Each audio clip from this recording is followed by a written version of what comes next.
Donc voilà ici l'argile qui fait partie de la terre souche, de la terre mère, qui est électriquement négatif. L'humique qui est apporté par le paillage, donc ça fait de l'humus qui est électriquement négatif. Et pour associer les deux, ben, il fallait quelque chose de positif. On aurait du calcium va se loger et va solidifier donc, ce complexe argilo-humique. Donc on entend beaucoup parler en permaculture de ce complexe argilo-humique. Et donc ce complexe argilo-humique va retenir donc, des molécules comme le calcium, l'hydrogène, l'ammoniac, je vais même parler d'ammoniac, le magnésium, l'hélium, l'hydrogène, voilà, plein de trucs. Le phosphore aussi, par l'intermédiaire aussi du calcium, on va pouvoir se connecter, parce que le phosphore est aussi négativement. Donc, et donc du coup, tout ça va se gorger de ce complexe-là, il existe si on remue pas le sol, si on laisse tranquille. L'eau, alors un truc intéressant, donc on a parlé de l'eau. Ici, par exemple, il fallait de la flotte. Il y a ce qu'on appelle, je ne sais pas si tu as déjà entendu parler, le cycle de l'azote. Ça ne te rappelle pas des vagues souvenirs? Tu as l'ammoniac, NH. L'ammoniac, donc chaque fois que tu fais du paillage, tu mets des déchets verts, tu mets plein de déchets, des restes de nourriture, d'alimentation, etc., tout ce que tu veux, il va se former, grâce ou à cause, par des bactéries, de l'ammoniac.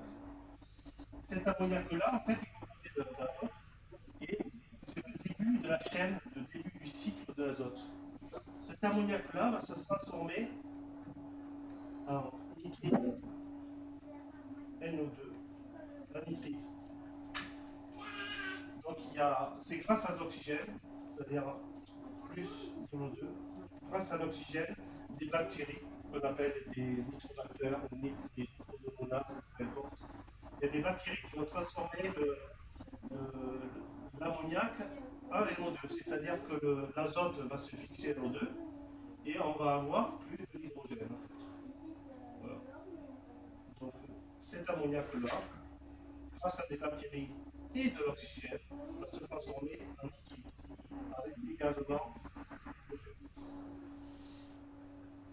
Et ensuite, ces nitrites-là vont se transformer en nitrates. On connaît plus les nitrates dans les cultures. Grâce à d'autres bactéries et grâce aussi à de l'oxygène, on va avoir une autre forme. C'est-à-dire qu'il suffit de rajouter de l'oxygène pour former des nitrates. Les nitrates vont être absorbés. C'est des minéraux, ils vont être absorbés par les plantes. Donc ça fait partie peut-être que j'en ai parlé là. Alors il y a de l'ammoniac qui peut être absorbé, mais nitrate aussi peut être absorbé. Donc ça s'appelle le cycle de l'azote. Donc ça, ce sont les nitrosomonases qui vont s'occuper de la transformation, et ça, ce sont d'autres bactéries, les nitrobactères. Et ce qu'on voit, ce qui est intéressant, c'est toujours cet oxygène-là. On a dit qu'en surface, il y avait besoin d'oxygène. Donc c'est pour ça qu'on aère juste le sol, pour oxygéner le sol. Si on oxygène le sol, on va avoir une transformation de toxines, parce que ça c'est toxique, l'ammoniac, en éléments assimilables par les plantes, grâce à des bactéries qui ont besoin d'oxygène. Donc un sol doit être oxygéné aussi, donc c'est pour ça qu'on aère le sol, pour pouvoir avoir une oxygénation. Tout ça, ça s'appelle le cycle de l'azote. C'est assez simple. Et pour former donc des minéraux qui vont être assimilés par la plante. Tout ça qui est produit par notre paillage, nos déchets verts, nos déchets de cuisine, tous les déchets qu'on a en surface, ce qu'on appelle le cycle d'azote. Parce que je voulais parler de tous les échanges, mais c'est important aussi de parler aussi des échanges d'azote.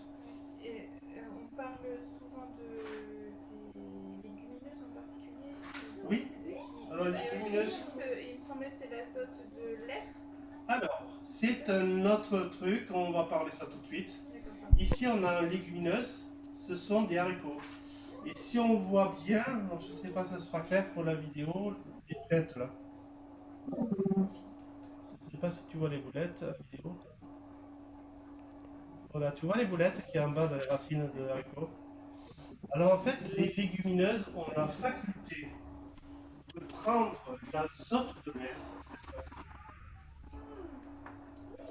ça, et de le restituer dans le sol au moyen de nodules. Les légumineuses, pois, haricots, fèves, etc., ont des nodules, comme je vous ai fait voir là. Et donc du coup, ça va capter l'azote de l'air et ça va restituer cet azote dans le sol. Ça va nourrir le sol en azote. C'est une propriété donc des légumineuses. Ça va rentrer plus dans le détail.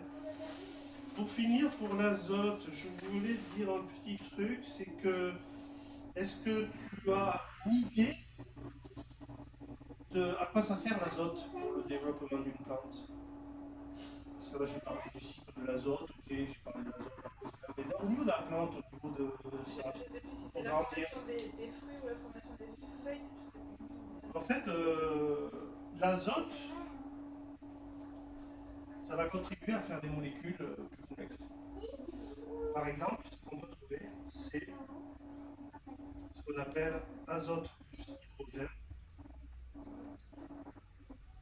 Azote c'est un acide aminé. L'acide aminé va rentrer dans la composition de la fabrication donc, des ARN, développement de l'application de l'ADN. On peut avoir aussi du. Alors ça, j'en parlerai peut-être plus tard, mais on peut avoir du phosphate, bon, avec des oxygènes, peu importe, mais qui va se capter donc, justement avec un acide aminé. On rentre un peu plus dans le sujet. Un acide, là voilà, ici c'est un acide aminé